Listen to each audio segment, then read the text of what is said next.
கர்த்தரை நாம் தொடர்ந்து நோக்கி நாம் பார்ப்போமாக. Let us continue to look unto the Lord this evening, for he speaks to his children. நம்முடைய பிள்ளைகளோடு பேசுகிற தேவன் நம்மோடு பேசும்படியாய் அவர் ஆயத்தமாயிருக்கிறார். கேட்கும்படியாய் நாம் ஆயத்தமாவோமாக. Let us prepare to hear the one who is ever willing to speak to us, our God, our Father. நல்ல தகப்பனே, இந்த மாலை வேளையிலே நாங்கள் விரும்புவது சத்தியம். உம்முடைய வாயிலிருந்து புறப்படுகிற வார்த்தை ஜீவனை பேசுகிற ஜீவ வார்த்தை. இந்த நாளிலே இந்த வேளையிலே எங்களோடு விசேஷித்த வண்ணமாய் பேசும்படியாக நாங்கள் அர்ப்பணம் செய்கிறோம். நீர் பொறுப்படுத்தி ஆட்கொண்டு நடத்தும்படியாய் எங்களுடைய இருதயங்களை ஆயத்தப்படுத்தும்படியாய் இயேசுவின் நாமத்தில் ஜெபிக்கிறோம் எங்கள் நல்ல பிதாவே, ஆமென். ஹல்லேலூயா, ஹல்லேலூயா. கர்த்தருடைய ஜெபத்தை நாம் தொடர்ந்து தியானித்து கொண்டு நாம் கடந்து செல்லும்படியாக இருக்கிறோம். We are going to continue to meditate upon the Lord's Prayer. 2 வாரங்களுக்கு முன்பாக நாம் கவனித்த காரியம், அன்றன்றுள்ள ஆகாரம், அன்றன்றுள்ள அப்பத்தை எங்களுக்கு என்று தாரும். 2 weeks ago we looked on the theme of God as the provider of our daily bread, and we are to ask him. அவர் நம்முடைய தேவைகளை சந்திக்கிறவர். அவரிடத்தில் நாம் கேட்பது நம்முடைய பொறுப்பு ஆயிருக்கிறது. அதை நாம் கவனித்து இன்றைக்கு நாம் கடந்து செல்ல போகிற காரியம் மன்னிப்பு. மன்னிப்பு என்ற தலைப்பிலே நாம் கவனித்து கடந்து செல்லும்படியாக இருக்கிறோம். We are going to continue with the theme of forgiveness, and it is taken from Matthew chapter 6 verse 12, a portion of the Lord's Prayer. கர்த்தருடைய ஜெபத்தின் ஒரு பகுதி, ஒரு பாகமாக இந்த ஜெபத்தை நாம் கவனிக்கக்கூடியதாக இருக்கிறது. மத்தேயு 6ஆம் அதிகாரம் 12வது வசனம் வாசிக்க கேட்போம். தமிழில், எங்கள் கடனாளிகளுக்கு நாங்கள் மன்னிக்கிறது போல எங்கள் கடன்களை எங்களுக்கு மன்னியும். And forgive us our debts as we also have forgiven our debtors. எங்கள் கடனாளிகளுக்கு நாங்கள் மன்னிக்கிறது போல எங்கள் கடன்களை எங்களுக்கு மன்னியும், எங்களுடைய குற்றங்களை எங்களுக்கு மன்னியும் என்று சொல்லக்கூடும்.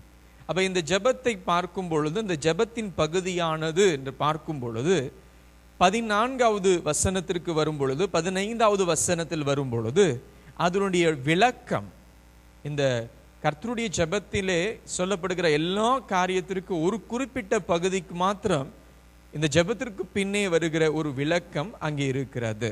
This is the only section of the Lord's Prayer that you will find an explanation after the conclusion of the Lord's Prayer. We must note the link between these two passages. இது மத்தேயு 6:12 வாசித்தோம். இப்ப 14-15 வாசிக்க கேட்போம். மனுஷருடைய தப்பிதங்களை நீங்கள் அவர்களுக்கு மன்னித்தால் உங்கள் பரமபிதா உங்களுக்கும் மன்னிப்பார்.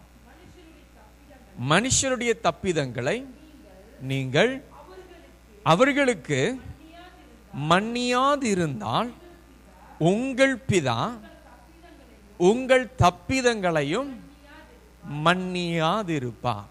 This is like a commentary to what is said in verse 12. For you, if you forgive other people when they sin against you, your heavenly Father will also forgive you.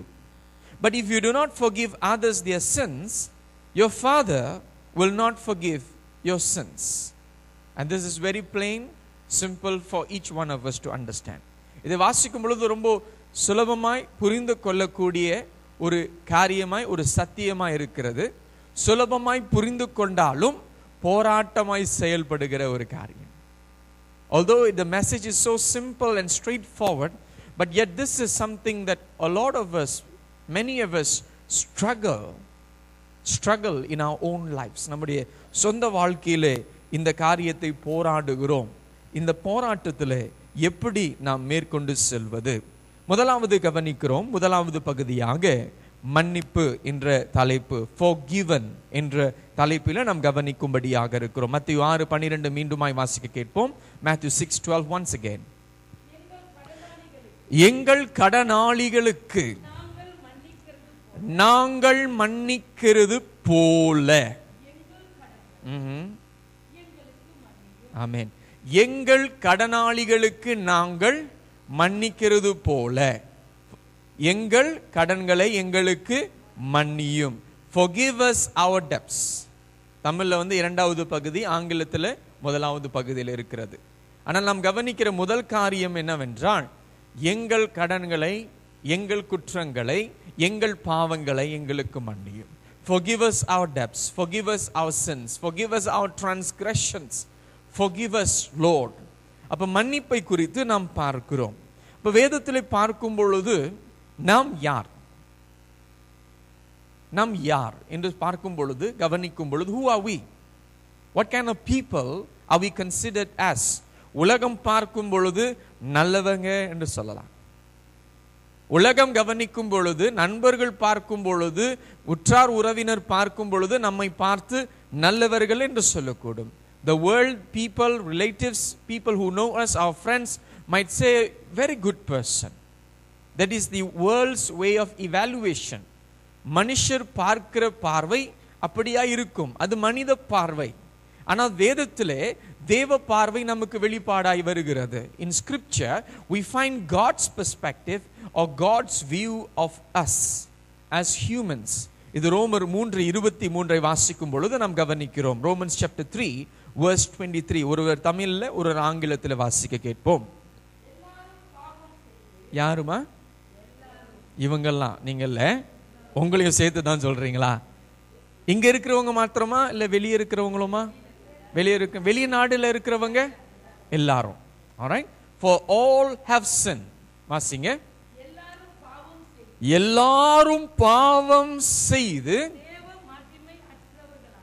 தேவ மகிமை அற்றவர்களாகி, for all have sinned and fallen short of the glory of God. எல்லோரும் பாவம் செய்ததனாலே நமக்கு ஒரு பெயர் உண்டு. என்ன பெயர்?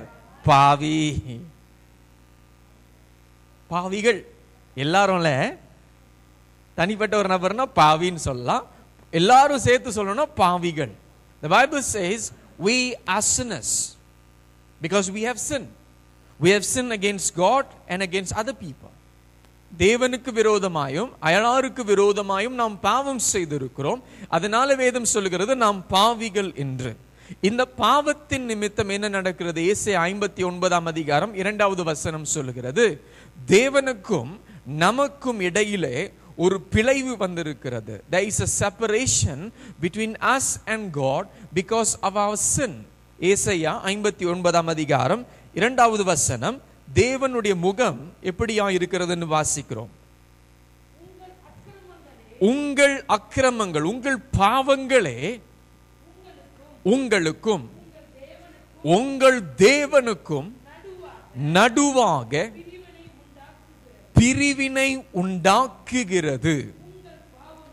உங்கள் பாவங்களே அவர் உங்களுக்கு செவி கொடாதபடிக்கு அவருடைய முகத்தை உங்களுக்கு மறைக்கிறது. நாம் பாவிகள். we are sinners. நம்முடைய பாவத்தின் நிமித்தம் தேவனுக்கும் நமக்கும் இடையிலே ஒரு பிளவு வருகிறது. இந்த பாவத்தின் சம்பளம் என்ன? what is the consequence of sin? ரோமர் 6:23 வாசிக்க கேட்போம். பாவத்தின் சம்பளம் வாசிங்க. Romans chapter 6. The wages of sin is death.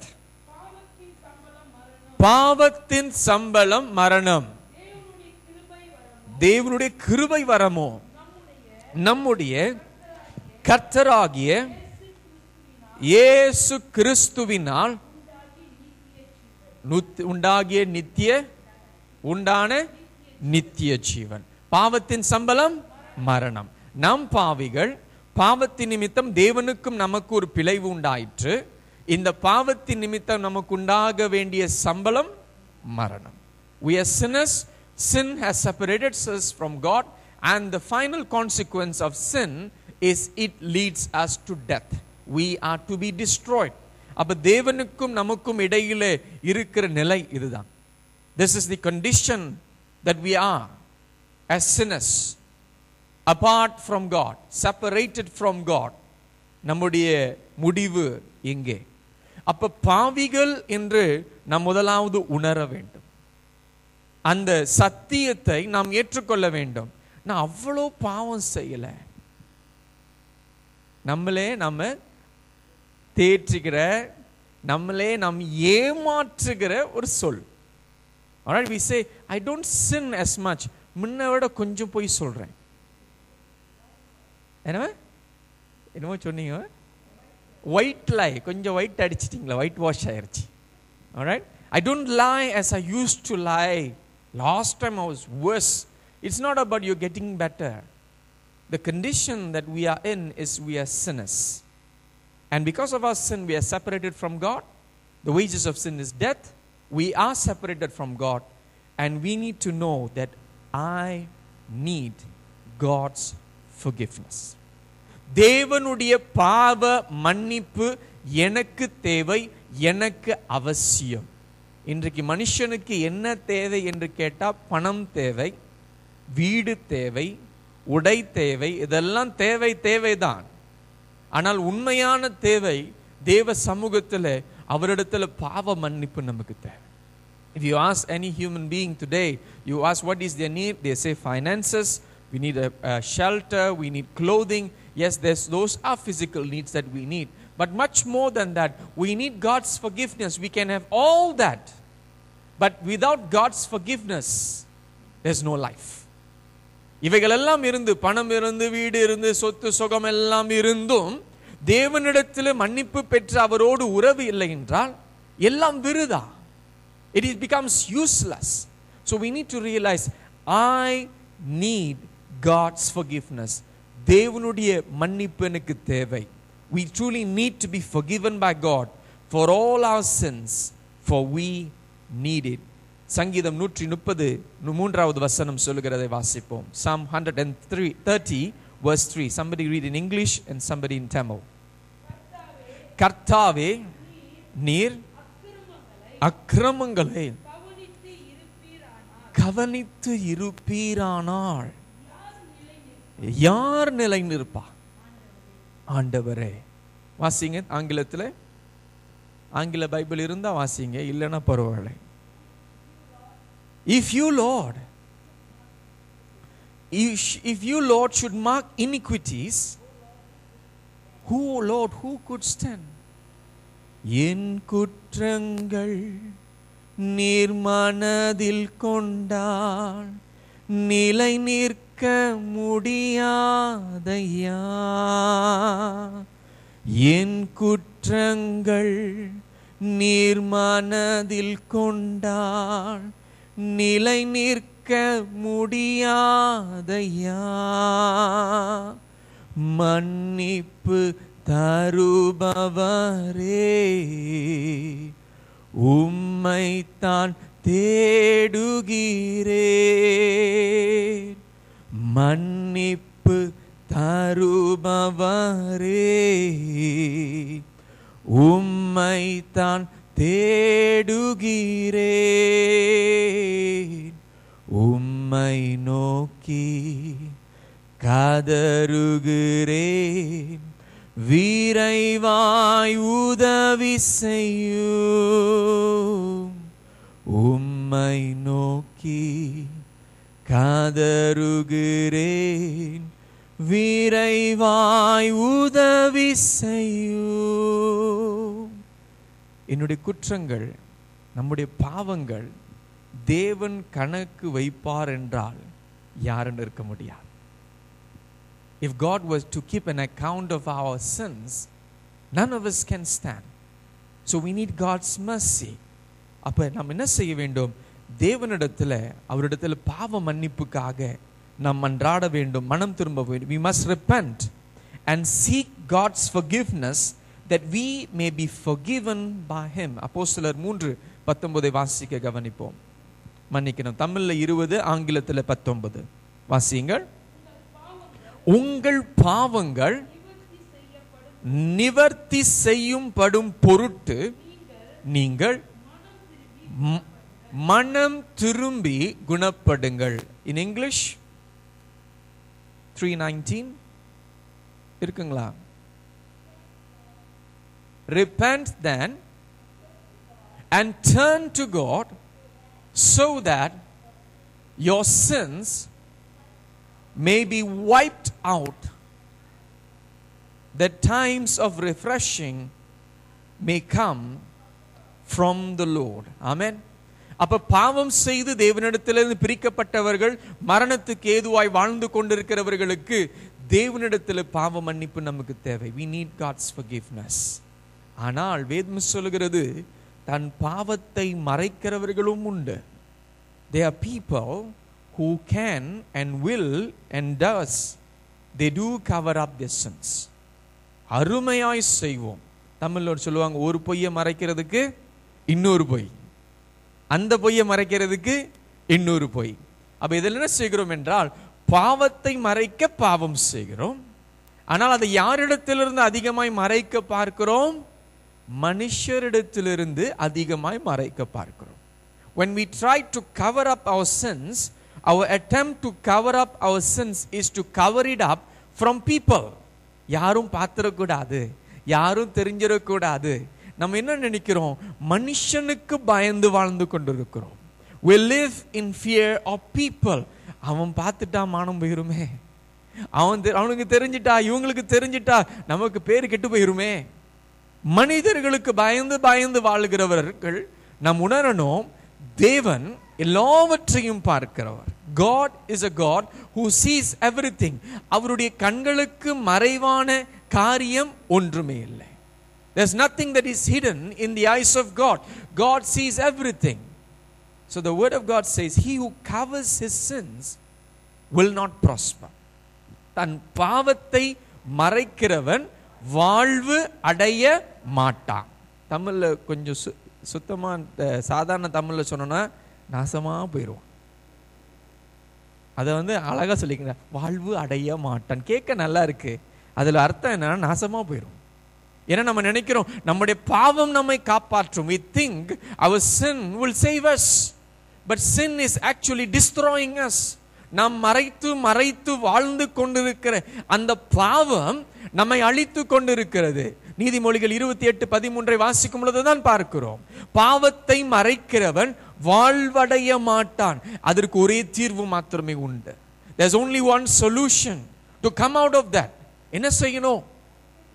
அதை அறிக்கை செய்து, இரண்டாவது விட்டு விடுகிறவனோ இரக்கம் பெறுகிறான். He who covers his sin will not prosper, but whoever confesses and forsakes them will have mercy from God. தேவனிடத்திலிருந்து நமக்கு இரக்கம் வரும். இன்றைக்கு பாவத்தை மறைத்து மறைத்து இவ்வளவு நாள் ஓட முடியும். மலாயில ஒரு பழமொழி சொல்லுவாங்க, so pandai pandai tupai melompat airnya jatuh ke tanah juga. இவ்வளவுதான் மூடி மறைத்தாலும் ஒரு நாள் அகப்படும், ஒரு நாள் மாட்டிக்கொள்வோம். ஒரு நாள் அந்த பாவம் நம்மை அழிக்கும் பொழுது அதிலிருந்து விடுபடுவதற்கு நம்மால முடியாமல் போயிடும்.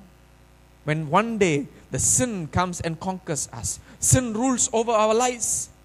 So we need to realize, I need God's forgiveness today, tomorrow, every day, every moment. 20 வருஷத்திற்கு முன்பாக ஆண்டவர் என்னை மன்னித்து விட்டார், உண்மைதான். ஆனா இன்னைக்கு பாவம் செய்யறோம்ல, அதற்கும் மன்னிப்பு தேவை. God has forgiven. When you accepted Jesus, God has given that forgiveness. But forgiveness is a daily experience that we ask from God.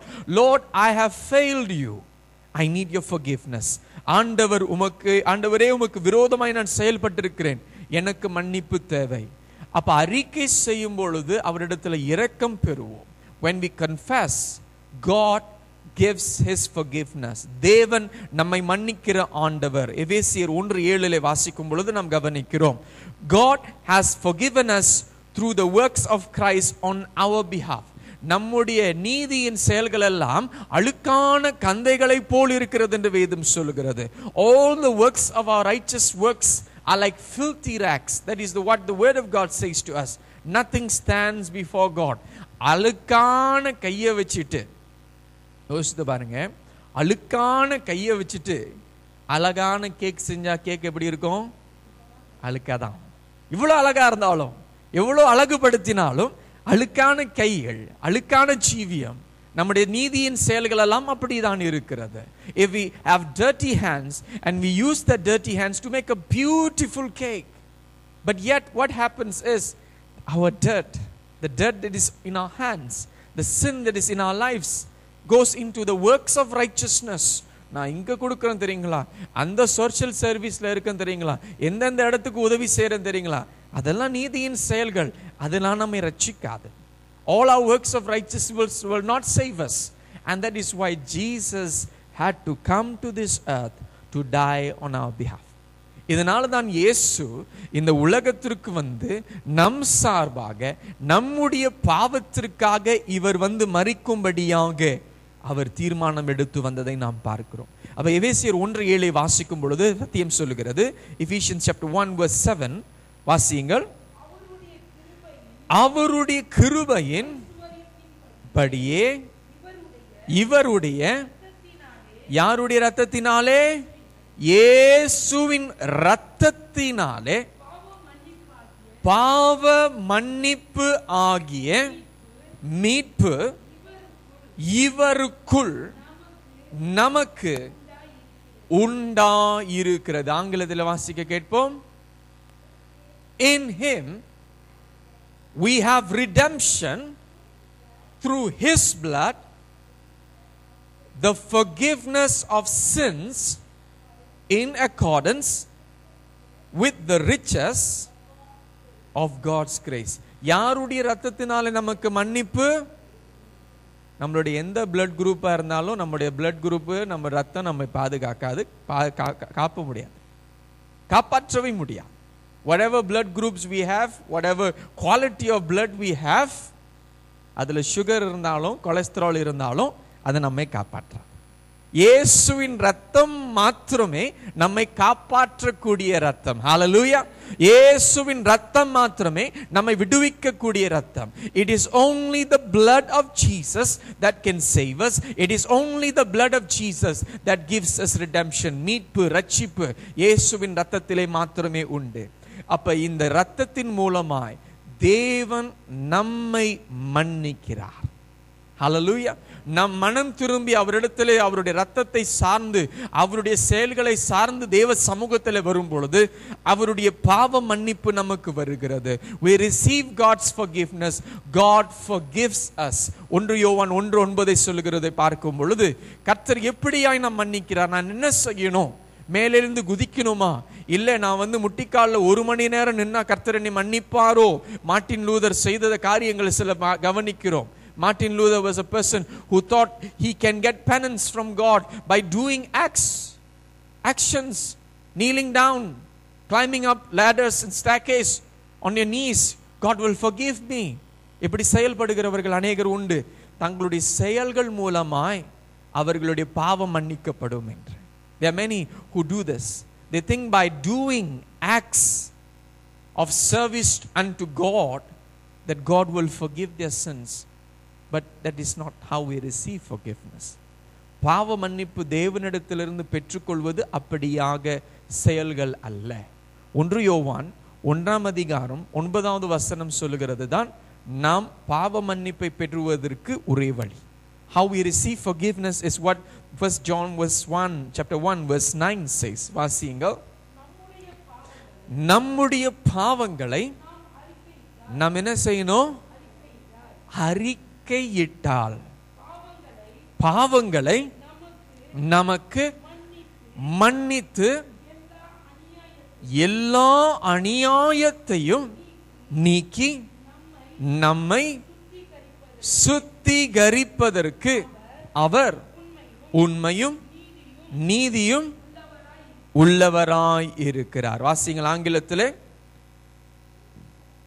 If we confess our sins, He is faithful and just and will forgive us our sins and purify us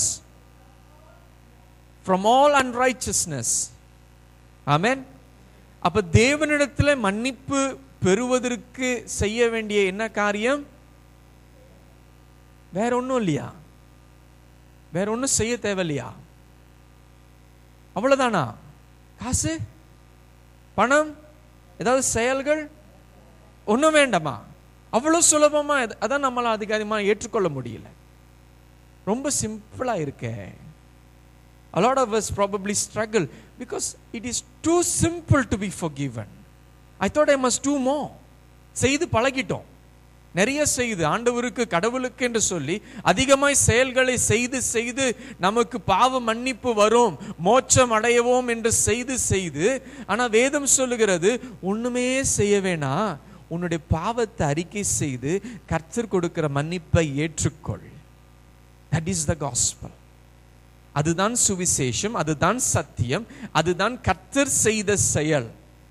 நாம் இனிமேலே செய்வதற்கு ஒன்றுமே இல்லை.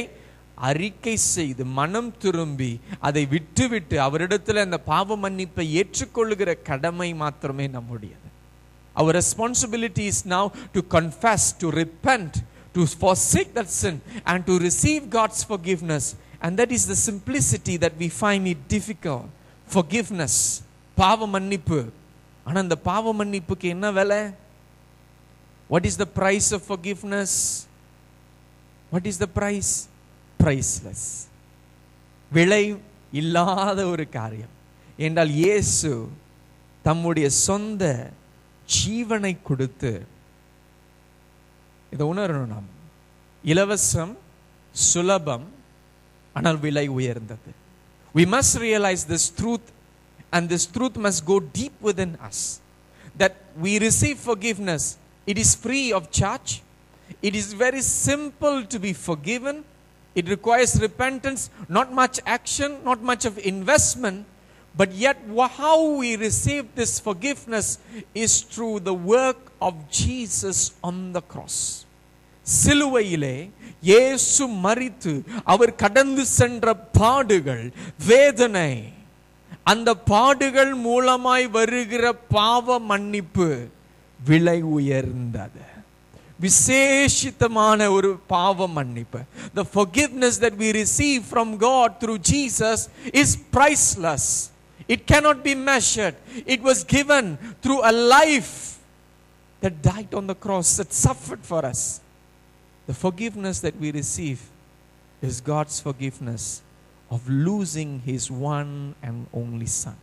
நம்முடைய சொந்த ஒரே பேரான குமாரனை இழந்து அந்த மீட்பு, அந்த பாவ மன்னிப்பு நமக்கு கிடைக்கும்படியாக தேவன் நமக்கு கொடுத்தார். இந்த பாவ மன்னிப்பை பெற்றுக்கொள்கிற நாம் அதை விலை மதிப்பை நாம் அறிந்து கொள்ள வேண்டும். When we receive this forgiveness, the simplicity must not make us to become ignorant of the pricelessness of the gift of God through Jesus Christ, our Father, our Lord. God has forgiven us, but it is through Jesus. இயேசுவின் மூலமாய் மாத்திரமே நமக்கு பாவ மன்னிப்பு வருகிறது. இப்போ கர்த்தர் என்னுடைய பாவத்தை மன்னித்துட்டாரா? அது சில பேருக்கு ஒரு கேள்வியா இருக்கும். Some of us have this question. Has God forgiven me? I have asked, கேட்டுட்டேன், ஆனா மன்னிச்சிட்டாரா இல்லையா என்று சொல்லி ஒரு விதமான கேள்விக்குறி நமக்குள்ள வரும். ஒரு சிறிய கதை சொல்லி நான் இதற்கு விளக்கம் கொடுக்கிறேன். I want to give you a short illustration. ஒரு பையன், ஒரு சிறு பையனுக்கு அதிகமாய் கணக்கு பண்ணுவதற்கு ரொம்ப பிடிக்குமா. He likes to do a lot of counting, this young boy. So ஒரு நாள் இந்த சிறு பையன் அவங்க அப்பாட்ட கேட்டானா, அப்பா கடவுளுக்கு கணக்கு பண்ண தெரியுமான்னு கேட்டானா. என்ன கேட்டா? கடவுளுக்கு கணக்கு பண்ண தெரியுமா, அவர் ஏன் மாதிரி மேத்ஸ்லாம் அவருக்கு தெரியுமா அப்படின்னு கேட்டிருக்கிறான். So he asked, this young boy asked the father, Father, does God know how to count? So the father said, yes, he knows how to count. அவருக்கு கணக்கு பண்ண தெரியும். அவர் என்னென்ன கணக்கு பண்ணுவார் அப்படின்னு கேட்டா, என்ன கணக்கு பண்ணுவார்? மத்தேயு 10:30 சொல்லுகிறது, நம்முடைய தலையில் இருக்கிற முடியெல்லாம் ஆண்டவர் கணக்கு பண்ணி வச்சிருக்கிறார். என்னவா? ஓ அப்படிங்களா? ஆண்டவர் என்ன செய்யறாரா, நம்முடைய முடியெல்லாம் எண்ணி வச்சிருக்கிறாராம். He counts our hair. நம்ம கணக்கு பண்றோமா? கணவன் மனைவி கேட்டு பாருங்க, நீங்க கணக்கு பண்றீங்களா? சில பேருக்கு சுலபமாயிருது, வயசு கடந்து சென்ற பிறகு குறவாயிருது. அவ பாருங்க, கடவுள் நம்முடைய முடியை கணக்கு பண்ணி வச்சிருக்கிறாராம். He counts our hair. The hairs of our heads is numbered. Then the Father said in Psalm 56 verse 8, He counts our tears. அவருக்கு நம்முடைய கண்ணீரை கூட கணக்கு பண்ணி வைத்திருக்கிறார், துருத்தியில வைத்திருக்கிறார். He counts our tears. பையன் கேட்டானா, அவர் கணக்கு பண்ணாத ஏதாவது காரியம் இருக்கா அப்படின்னு கேட்டான். Is there something that God doesn't count? அவர் சொன்னாரா, ஒரே ஒரே காரியம்தான், இயேசு கிறிஸ்துவின் மூலமாய் மன்னிக்கப்பட்ட பாவங்களை அவர் மீண்டும் கணக்கு பண்ணவே மாட்டார். ஹல்லேலூயா. There's only one thing that God does not count. Sins that have been forgiven through Jesus Christ, He doesn't count back. He doesn't repeat back. அவர் மறுபடியும் சொல்லி காமிக்க மாட்டார். நம்ம மனுஷங்க ரொம்ப சொல்லி காமிப்போம். 10 வருஷத்துக்கு முன்ன இப்படி செஞ்ச தெரியுமா, அப்படி நடந்துச்சு தெரியுமா, அதெல்லாம் மனுஷர்கள். ஆண்டவர் சொல்லி காமிக்கவே மாட்டார். சொல்லி காமிச்சிருக்கிறார் உங்கள்கிட்ட? யாராவது வேதனையோட இருக்கிறீங்களா? ஆண்டவர் போனோம் நேற்று ஞாபகம் போட்டிட்டாரு, 20 வருஷத்துக்கு முன்னாடி மன்னித்த அந்த பாவத்தை ஆண்டவர் உணர்த்திட்டாரு. கடவுள் மறுபடியும் கொடைஞ்சி கிண்ட மாட்டார், மன்னிச்சிருவார். Alright? When God forgives, He forgives. He doesn't dig through our past to just remind us for the sake of reminding it. He forgives. தேவன் நம்மை மன்னிக்கிறவர். C.S. லூயிஸ் அவர் சொல்லுகிற ஒரு வார்த்தை, இந்த வார்த்தை நம்ம சிந்திக்க அடுத்த பகுதிக்குள்ளாய் போவதற்கு நம்ம யோசிக்க வைக்கிற ஒரு காரியம். Everyone says forgiveness is a lovely idea. மன்னிப்பு என்று சொல்லும் பொழுது எல்லாரும் அழகான ஒரு காரியம், நல்ல ஒரு காரியம் என்று தான் சொல்லுவோம். Until they have something to forgive. அது நம்முடைய நிலையில நாம் மன்னிக்கணும் என்று வரும் பொழுது அது நமக்கு போராட்டமான ஒரு காரியமாய் மாறுகிறது. So forgiveness is a lovely idea until they or we have something to forgive.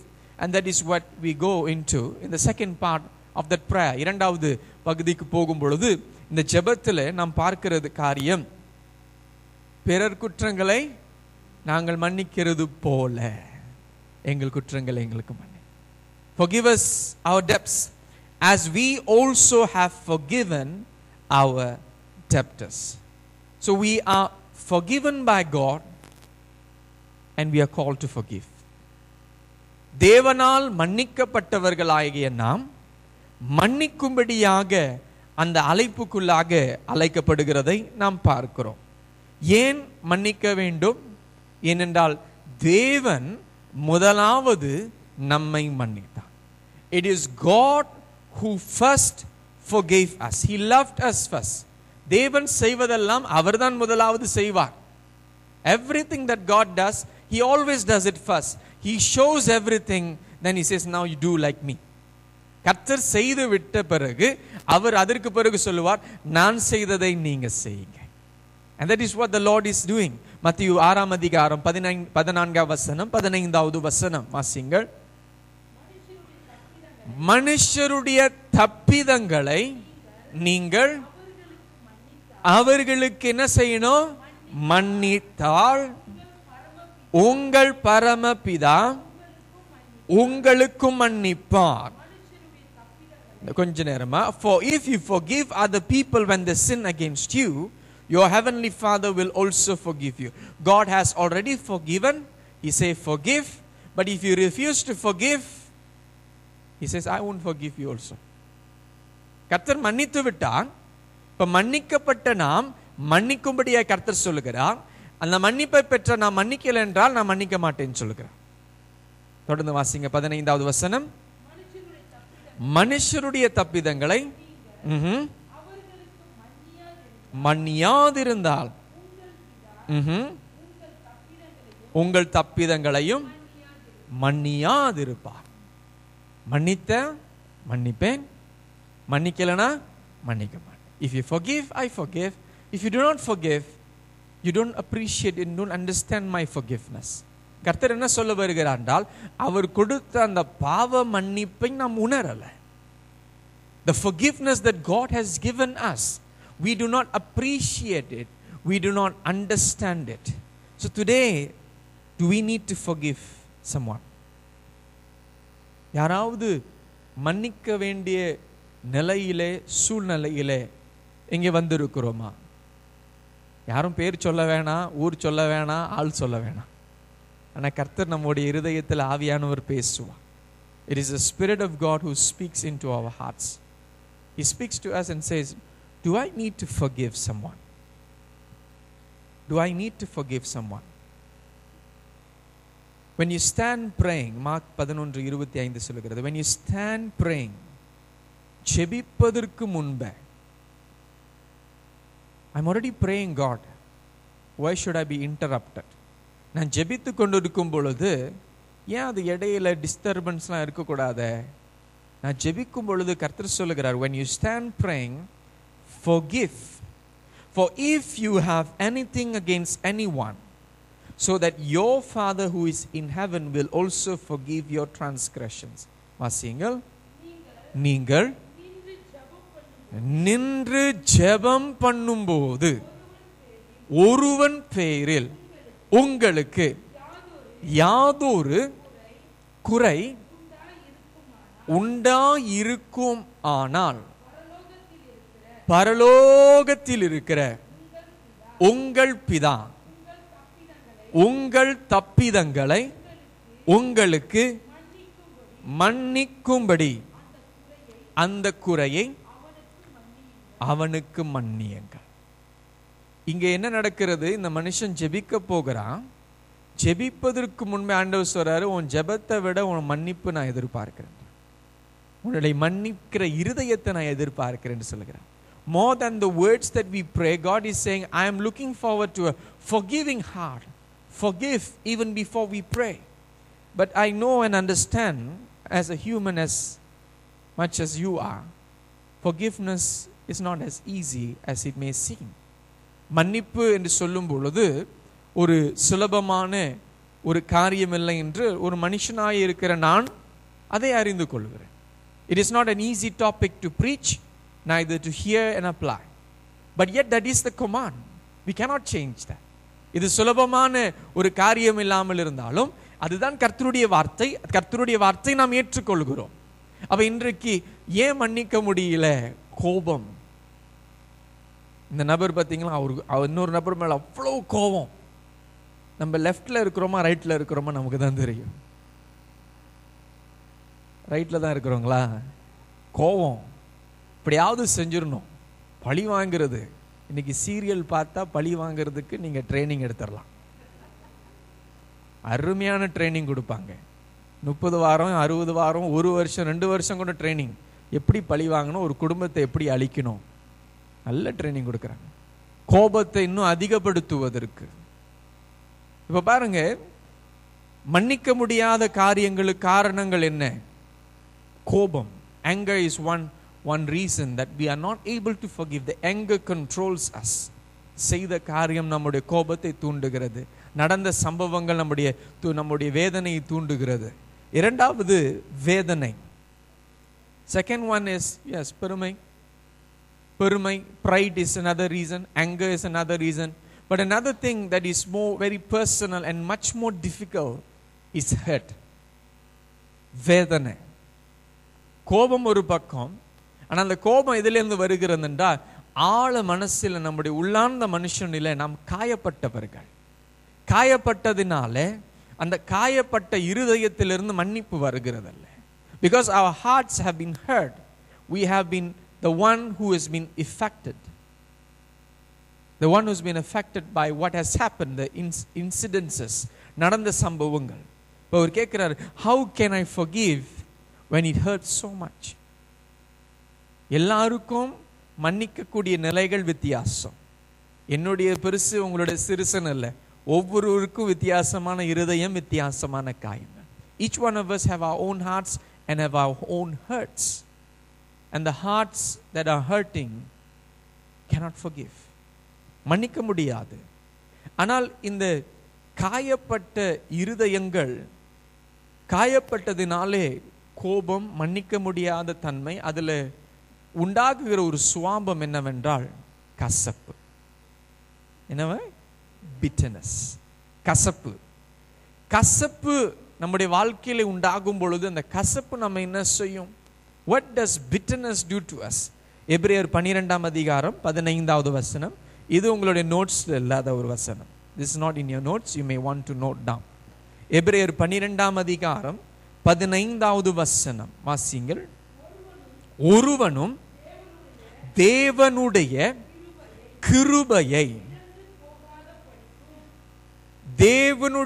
கிருபையை இழந்து போகலாம். அதுதான் வசனம் சொல்லுகிறது. முதல் பகுதியை கவனிக்கும் பொழுது we can fall short of the grace of God. We can lose the grace of God. தேவனுடைய கிருபை இழக்க யாராவது ஆயத்தமா இருக்கிறீங்களா? ஆமென் சொல்லுங்க. இல்ல வேணாப்பா, ஐயோ பாஸ்டர், என்ன பாஸ்டர், ஆசீர்வாதத்திற்காக வந்திருக்கோம், ஆண்டவருடைய கிருபையை தேடி வந்திருக்கோம், அதை இழக்கணும்னு சொல்றீங்களா? யாராவது இருப்பாங்களா? யாரும் இருக்க மாட்டாங்க. All of us look forward to receiving the grace of God. தேவனுடைய இரக்கங்கள், தேவனுடைய கிருபை. மீண்டும் வாசிங்க அந்த வசனத்தை.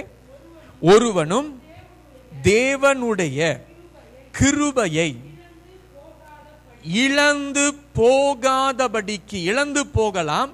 எப்படி அதை இழக்குகிறோம்? How do we lose the grace of God? How do we forfeit the grace of God? வாசியுங்கள். போகாதபடிக்கு யாதொரு கசப்பான வேர் முளைத்து எழும்பி கலக்கம் உண்டாக்குகிறதினால் அநேகர் தீட்டுப்படாதபடிக்கும். நன்றிமா. See to it that no one falls short of the grace of God, and that no bitter root grows up to cause trouble and defile many. வசனம் என்ன சொல்கிறது? கசப்பான வேர்.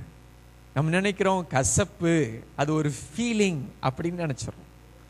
We think bitterness is just a feeling, an emotion, but it is alive. கசப்பு நமக்குள் செயல்படுகிறது. வேதம் சொல்லுகிறது கசப்பான வேர் அது முளைத்து எழும்பி, it takes root into our lives.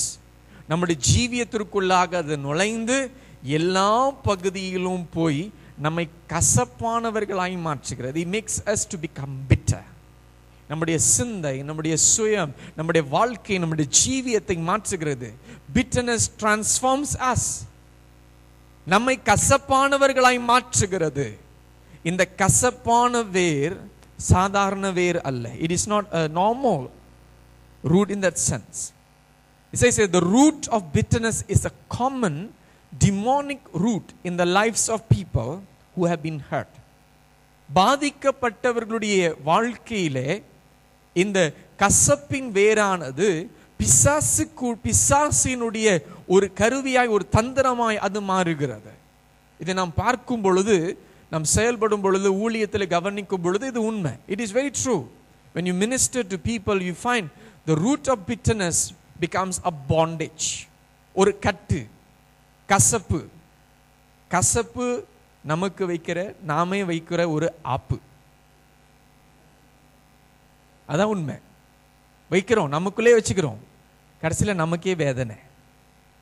We think it is helpful to have it inside, but hurt, wounded or rejected. Roots are hidden, but they manifest fruit.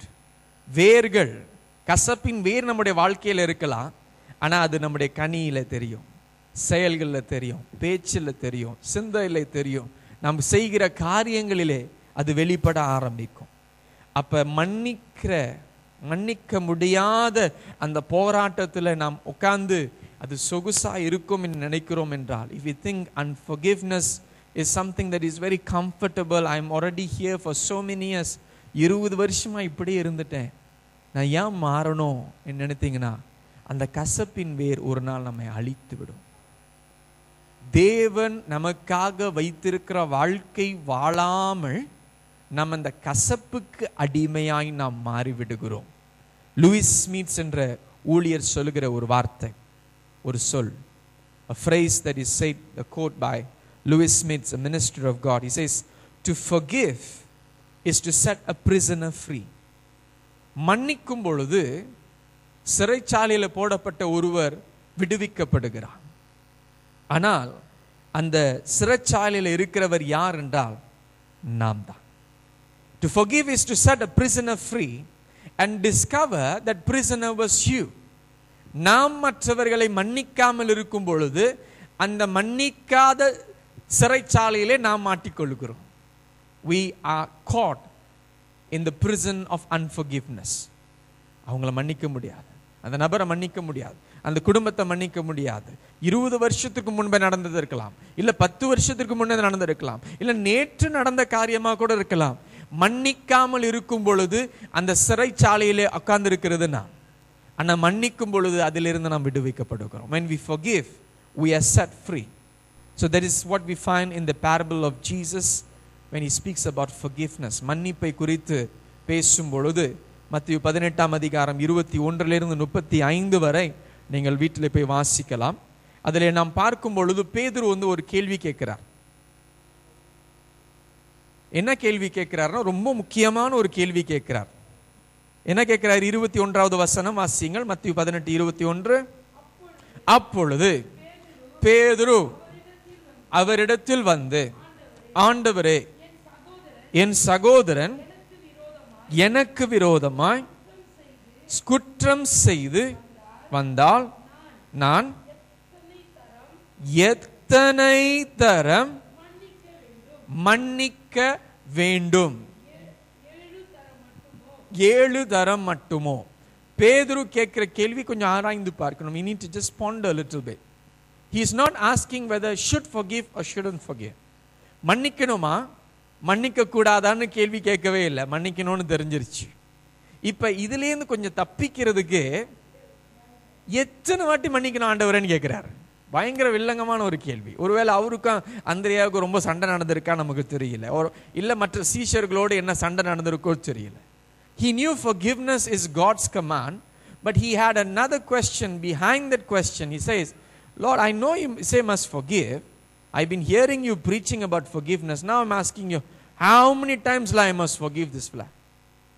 எத்தனை வாட்டி தான் மன்னிக்கணும்? 7 times. யூதர்களுக்கு அது பெர்ஃபெக்ட், பரிபூர்ணம். 7 times அவனை மன்னிச்சிட்டான் ஆண்டவரே, அது போதுமா? ஆண்டவர் சொல்றாரு பதில் 22வது வசனத்துல வாசிங்க. அதற்கு இயேசு 7 தரம் மாத்திரம் அல்ல, 70 தரம் மாத்திரம் என்று உனக்கு சொல்லுகிறேன். I tell you not 7 times but 77 times. அது உண்மையான காரியத்தில் பார்க்கும் பொழுது 490 முறை மன்னிக்கணும்னு சொல்றார். If you really read it in this context, it means Jesus is saying you must forgive someone 490 times. In context he is saying continue forgiving, no limit. மன்னிப்புக்கு எல்லை இல்லை என்று சொல்லி யாராவது கணக்கு பண்ணி வச்சிருப்பீங்களா? உன்னை ஒரு 10 வாட்டி மன்னிச்சிட்டேன், இன்னும் பேலன்ஸ் 480 இருக்கு, கணக்கு விட்டுருவோம். அதான் ஆண்டவர் சொல்றாரு, கணக்கு பண்ணாத, மன்னி. கர்த்தர் உன்னை மன்னிக்கிறது போல நீ மன்னி என்று சொல்லுகிறார். As the Lord forgives you, you forgive. அந்த உவமையை சொல்லுகிறார். அந்த உவமையை நான் கடந்து செல்ல மாட்டேன். I will skip the video. And God has forgiven. தேவன் நம்மை மன்னித்து விட்டார். And now the question is, how can I ask God to forgive me if I don't forgive others? How can I ask God to forgive me if I don't forgive others? நான் மன்னிக்கல என்றால், அந்த மன்னிப்பை பெற்ற நான், அதை அனுபவித்த நான், மன்னிக்கப்பட்ட நான் மன்னிக்கல என்றால் எப்படி கர்த்தரிடத்தில் ஆண்டவரே என்னை தொடர்ந்து மன்னியும் கொடுத்ததை நீ கொடுக்கலையே, உன் பாத்திரம் நிரம்பி வழியிலேயே. Your cup is not running over with forgiveness, you're running over with bitterness. கசப்பினாலே நாம் ஆளப்படுகிறோம். When God forgives you, you should forgive others. God has forgiven us by grace, by mercy. தேவன் நம்மை மன்னித்திருக்கிறார் அவருடைய இரக்கத்தினாலே, அவருடைய கிருபையினாலே. இன்றைக்கு ஏன் மன்னிக்கணும் என்று சொல்லும் பொழுது நிறைய காரணங்கள் மனுஷர்கள் சொல்லக்கூடும். There are many reasons man might give you. அவனோட சமாதானமாயிரியா, கொஞ்சம் உதவி செய்வான், அவன் கொஞ்சம் பணம் கொடுப்பான், அவன் பெரிய ஆளு, அவனோட பகைச்சிக்காத காரணங்கள் சொல்றேன். Alright, if I find reasons to reconcile, you might say, if the guy is very rich, if you reconcile with him, he will forgive, he will help you out. He's somebody very important, it's dangerous not to reconcile with him. Those can be motivations. அதுவைகளெல்லாம் மன்னிப்பு பெறுவதற்கு, மன்னிப்பதற்கு நோக்கமாய் கூட இருக்கலாம். ஆனால் இன்றைக்கு தேவ பிள்ளைகளாய் இருக்கிற நாம் ஏன் மன்னிக்கணும் என்று சொன்னால் ஒரே காரணம் தான். There's only one reason that we are called. The primary reason to forgive is purely because God has forgiven us. We must forgive. தேவன் நம்மை மன்னித்ததினாலே, கிறிஸ்துவுக்குள் நம்மை மன்னித்ததினாலே நாமும் மன்னிக்கும்படியாக அழைக்கப்படுகிறோம். Colossians chapter 3 verse 13 says, bear with each other and forgive one another. If any of you has a grievance against someone, forgive as the Lord forgave you. வாசியுங்கள்.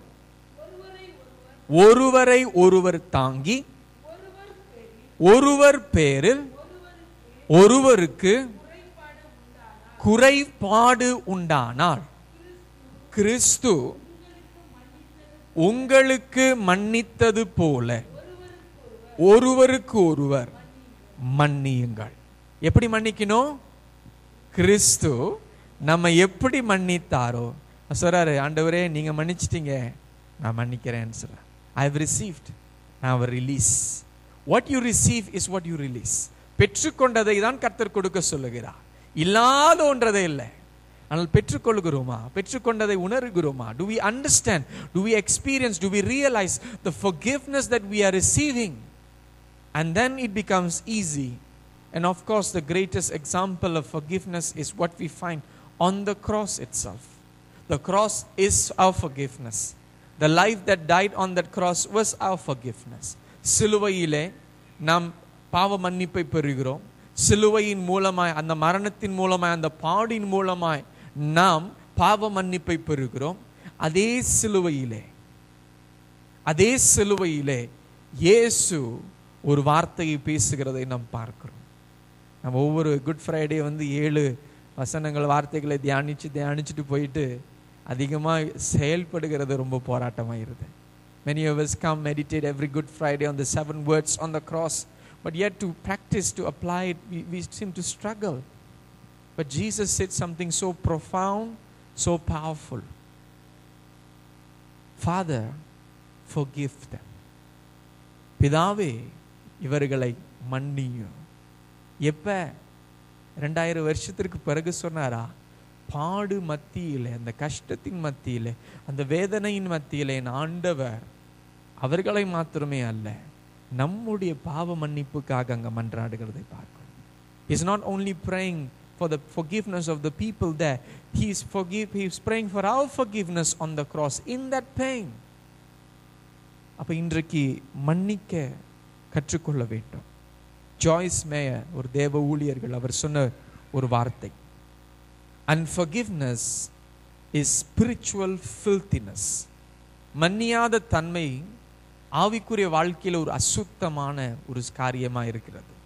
So get washed in the water of God's word to forgive and stay clean. மன்னித்து கர்த்தருடைய வார்த்தையினாலே சுத்திகரிக்கப்பட்டு மன்னிக்கப்பட்டு தொடர்ந்து சுத்தமாய் இருப்பதற்கு கர்த்தருடைய வார்த்தை நம்மை சுத்தப்படுத்தட்டும்.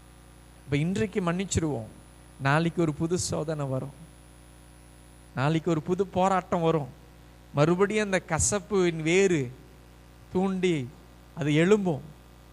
உடனே ஆண்டவரே கசப்பு வேணாம், மன்னிக்கிற ஆண்டவரே, உடனடியாகவே. There will always come a temptation. You may forgive today, you may go back, but then the temptation will come back again tomorrow. It may be something new, it may be something from the past. When it is triggered, immediately handle it and say, Lord, you say forgive, I want to forgive. I don't want this root of bitterness to grow inside of me. So today we are forgiven, we are to be forgiving. மன்னிக்கப்பட்டிருக்கிறோம், மன்னிக்கும்படியாய் கர்த்தர் நம்மை அழைக்கிறார். அதுதான் கிறிஸ்துவ ஜீவியம், அதுதான் கிறிஸ்துவ வாழ்க்கை. God forgives us. We are freely forgiven through Christ to release forgiveness to others. Forgiving others. Let go. Let God. விட்டுவிடு, கசப்பை விட்டுவிடு. மன்னிக்க முடியாத தன்மை, மன்னியாமல் இருக்கிற வாழ்க்கை விட்டுவிடு. அதை நம்முடைய வாழ்க்கையை ஆள செய்யக்கூடாது. கர்த்தர் நம்மை ஆளட்டும். கர்த்தர் அந்த சூழ்நிலையை மாற்றி போடட்டும். அவரிடத்தில் ஒப்பு கொடுக்கும். சுருக்கமாக 2 கேள்விகள். சுருக்கமாக உங்களுடைய சிறு குழு 3-4 பேர் உட்கார்ந்து இந்த 2 கேள்விகளை கொஞ்ச நேரம் பேசுவோம். Just quickly we discuss these 2 questions, very practical questions. How does our unwillingness to forgive affect our relationship with God and others? நம்மால மன்னியாமல் இருக்கிற அந்த தன்மைகள் எப்படி தேவனுக்கும் மனுஷர்களுக்கும் இடையில் இருக்கிற அந்த உறவை பாதிக்கிறது? எப்படி பாதிப்பு இருக்கா இல்லையா? நார்மலாக தான் இருக்கிறேன், சர்ச்சுக்கு வரேன் போகிறேன், எனக்கு மாத்திரமே இல்லை அப்படின்னு சொல்கிறீங்களா? பதில் உங்களுடைய குழுக்களில் பேசிக்கிறீங்க. 2வது, how can we be able to forgive and forget with the help of God? எப்படி மன்னித்து மறக்க என்ன செய்யணும்? தேவ உதவி எப்படி நாடுவது, எப்படி அதை பெற்றுக்கொள்வது என்று அதை தியானிப்போம். 2 கேள்விகள். சீக்கிரமாக பேசலாம், நீங்க பேசலாம். நான் கொஞ்ச நேரம் மௌனமாக இருக்கிறேன். அமர்ந்த வண்ணமாகவே நாம் தொடர்ந்து ஜெபிக்க போகிறோம். We're going to continue praying, but we're going to be seated as we pray. Just want us to open our hearts to the Lord. நம்முடைய இருதயங்கள் தேவனிடத்தில் திறக்கப்பட்ட நிலையிலே நாம் இன்றைக்கு அர்ப்பணம் செய்வோம். அவரிடத்தில் மூடி மறைக்க கூடிய காரியம் ஒன்றுமே இல்லை. There's nothing that can be concealed before His eyes. So as we just sit, close our eyes, and look unto the Lord,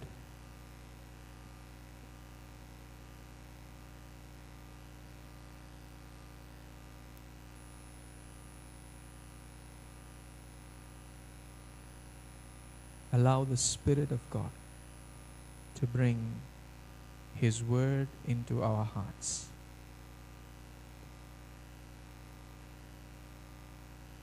எம்மாவுக்கு போகிற பாதையிலே இயேசுவை சந்தித்த அந்த நபர்களுடைய இருதயம் வேதம் சொல்லுகிறது கொழுந்து விட்டு எரிந்ததாம். அந்த அனுபவம் ஆவியானவர் மாத்திரமே கொடுக்க முடியும்.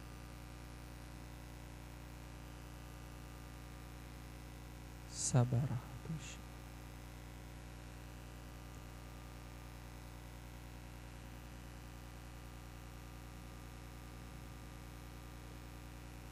பேதுரு பிரசங்கம் பண்ணும் பொழுது அவருடைய இருதயங்கள் குத்தப்பட்ட நிலைமையில்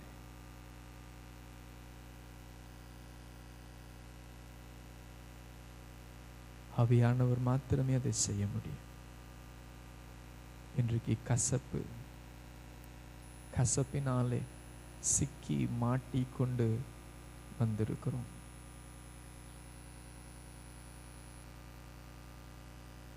கசப்பு புற்றுநோய். Bitterness is like cancer. It kills you from within.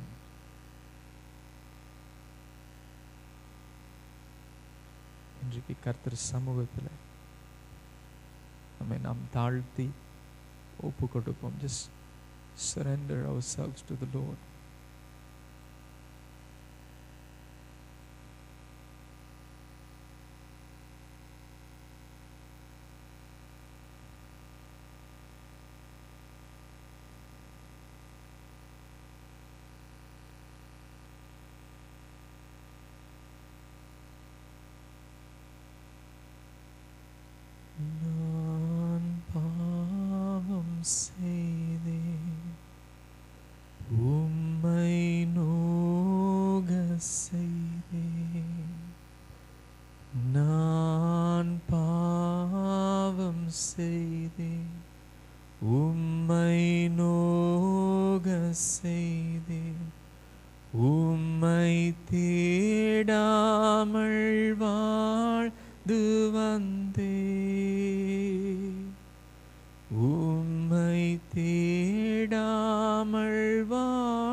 என்னை மன்னி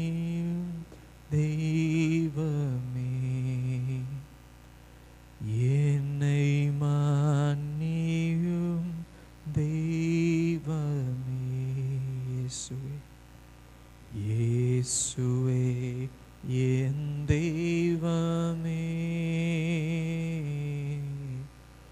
என் மேல் மனமிரங்கும்.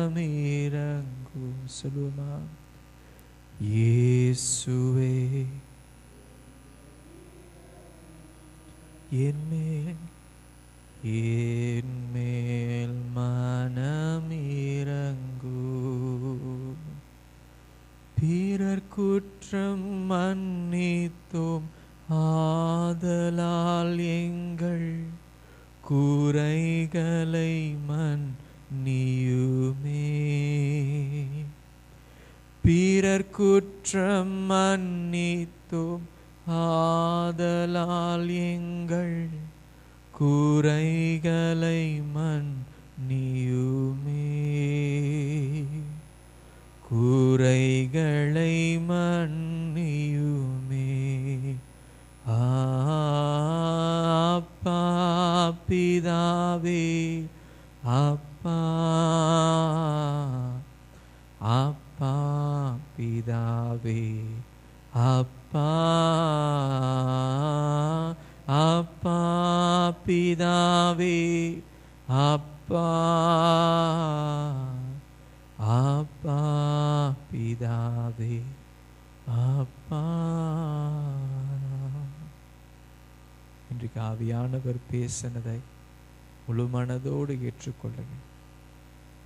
போராட்டமாயிருந்தாலும் முழு மனதோடு ஏற்றுக்கொண்டு அதை செய்வதற்கு தேவனிடத்தில் பலன் கேளுங்க. Ask the Lord for the strength to obey His voice, to forgive, மன்னிக்க, கசப்பின் வேர் பிடுங்கி போட, கசப்புக்கு அடிமையாய் தொடர்ந்து நான் இராதபடிக்கு ஆண்டவரே என்னை ஆண்டவரை தாழ்த்துகிறேன். சிலுவைக்கு முன்பாக என்னை தாழ்த்துகிறேன். I surrender and humble myself before the cross. Lord, we come together in unison and we humble ourselves as we stand before the cross and receive your forgiveness. We, Lord, acknowledge that we are unworthy to receive your forgiveness. அதை ஏற்றுக்கொள்வதற்கு நாங்கள் தகுதியற்றவர்கள் ஆண்டவரே. ஆனாலும் எங்களை மன்னிக்கிறீரே. அந்த மன்னிப்பை பெறுகிறோம் கர்த்தாவே. We receive that forgiveness and grant us the grace to release that forgiveness. பெற்றுக்கொள்ளுகிற அந்த மன்னிப்பின் தன்மை, செயல்கள், சுவாபம் ஆண்டவரே நாங்கள் மன்னிக்கிறவர்களாக எங்களை மாற்றுவீராய் என்று ஜெபிக்கிறோம். எங்கள் குடும்பங்களை மன்னிக்கிறோம் ஆண்டவரே. குடும்பத்தின் அங்கத்தினர்களை மன்னிக்கிறோம் ஆண்டவரே. எங்களுடைய உற்றார் உறவினர்களை நாங்கள் மன்னிக்கிறோம் ஆண்டவரே. கர்த்தாவே எங்களுடைய நண்பர்களை நாங்கள் மன்னிக்கிறோம் ஆண்டவரே. விரோதிகளை மன்னிக்கிறோம் ஆண்டவரே. ஆண்டவரே எங்களுடைய பக்கத்து வீட்டுக்காரர்களை நாங்கள் மன்னிக்கிறோம் ஆண்டவரே. எங்களோடு வேலை செய்கிறவர்களை நாங்கள் மன்னிக்கிறோம் ஆண்டவரே. எங்களோடு படிக்கிறவர்களை நாங்கள் மன்னிக்கிறோம் ஆண்டவரே. எங்களுடைய மேல் அதிகாரிகளை நாங்கள் மன்னிக்கிறோம் ஆண்டவரே. எங்களோடு கீழே வேலை செய்கிறவர்களை நாங்கள் மன்னிக்கிறோம் ஆண்டவரே. எங்களை காயப்படுத்தினவர்களை, வேதனைப்படுத்தினவர்களை நாங்கள் முழு மனதோடு மன்னிக்கிறோம் ஆண்டவரே. எங்களுக்கு மன்னிக்க மறக்க கிருபை செய்வீராய் என்று ஜெபிக்கிறோம். அந்த காயங்கள், புண்கள் ஆண்டவரே எல்லாம் மறையட்டும். கசப்பு வேரோடு பிடுங்கி போடும்படியாய் ஜெபிக்கிறோம். பரிசுத்த ஆவியானவராலே எங்களுடைய இருதயங்களுக்குள் தெய்வீக அன்பு, பரலோக அன்பு ஊற்றும்படியாய் ஜெபிக்கிறோம். We pray that you grant us a heart that will be able to forgive and to receive your healing through that love. Come, Holy Spirit. Minister, as your children return home, let there be a transformation that will take place, that begins here and even now and continues on in their lives. இந்த மாற்றம் தொடர்ந்து ஆண்டவரே செயல்படுகிற, நடைபெறுகிற ஒரு காரியமாய் இருக்க நாங்கள் விரும்புகிறோம், ஜெபிக்கிறோம் அப்பா. ஆவியானவரே, ஆவியானவரே, இருதயத்தை, கடினமான இருதயங்களை, கடினமான இருதயம், சில இருதயங்களை கர்த்தர் அப்படியாய் காண்பிக்கிறார். ரொம்ப கடினப்பட்டு போய் வசனம் சிந்தனை அளவுக்கு வருகிறது, ஆனா இருதயத்துல தடை. The word permeates into your mind, but yet your heart rejects the word. Your heart rejects forgiveness. No. You're saying, no, I cannot. Surely you cannot. Surely we cannot. But God enables us. தேவன் நம்மை பலப்படுத்துகிறவர். என்னை பலப்படுத்துகிற கிறிஸ்துவினாலே எல்லாவற்றையும் செய்ய எனக்கு பலன் உண்டு. மன்னிக்கிறதற்கும் பலன் கொடுப்பார். எது முடியலன்னு சொல்றீங்களோ அதை ஒப்பு கொடுங்க. எந்த அனுபவம், எந்த சம்பவம், எந்த வார்த்தை, எந்த காரியம் வேதனைப்படுத்தியதோ அதை கர்த்தரிடத்தில் ஒப்பு கொடுங்க. கர்த்தர் மாற்றி உங்களுடைய முதலாவது உங்களுடைய இருதயத்தை மாற்றி சூழ்நிலைகளை மாற்றி கர்த்தர் செய்து முடிக்க வல்லவராயிருக்கிறார். ஹல்லேலூயா. ஸ்தோத்திரம் ஆண்டவரே. நன்றி செலுத்துகிறோம் ராஜா, நன்றி செலுத்துகிறோம் தகப்பனே. பேதுரு மறுதலித்தும் அவனை தேடி சென்ற இயேசு உங்களை தேடி வருகிறார். மன்னிக்கிற இயேசுவர். அவரை போல மாறுங்க, அவளை போல மாறுவோம், அவரை போல மன்னிப்போம், அவரை போல மன்னிக்கிற இருதயத்தை கர்த்தரிடத்தில் கேட்போம். Lord, we seek your heart of forgiveness. Grant us the grace to forgive. We want to submit and surrender our prayers, our own struggles and pain, hurts into your gracious hand, knowing well that you are the one who forgives us. சிலருக்கு தேவன் மேலே ஒரு கசப்பு, உறவும் இருக்கும் கசப்பும் இருக்கு. Some are very bitter with God. There is a relationship but not complete trust. கேட்டதெல்லாம் ஆண்டவர் செய்ய மாட்டாரு. ஆண்டவர் எனக்கு பதில் கொடுக்கவே மாட்டார். அவர் மேல ஒரு கசப்பு. ஆண்டவரே அந்த கசப்பு வேணாம் ஆண்டவரே என்று சொல்லுங்க. Let go of that bitterness against God. For God loves you. God loves you. That love is real today. அந்த மன்னிப்பை நான் பெறுகிறேன் ஆண்டவரே. கசப்பை விடுகிறேன், கசப்பை விடுகிறேன். தம்மிடத்தில் உண்மையாய் மனம் திரும்புகிறவர்கள் கர்த்தர் மன்னிக்க ஆயத்தமாயிருக்கிறார். ஸ்தோத்திரம் ஆண்டவரே. இந்த நாளிலேப்பா மன்னிக்கப்பட்டோம், மன்னிக்க வேண்டும் என்ற நேரோடு பேசுகிறீரப்பா. அதை நாங்கள் ஏற்றுக்கொள்கிறோம். அதை செயல்படுத்த எங்களை அர்ப்பணம் செய்கிறோம்.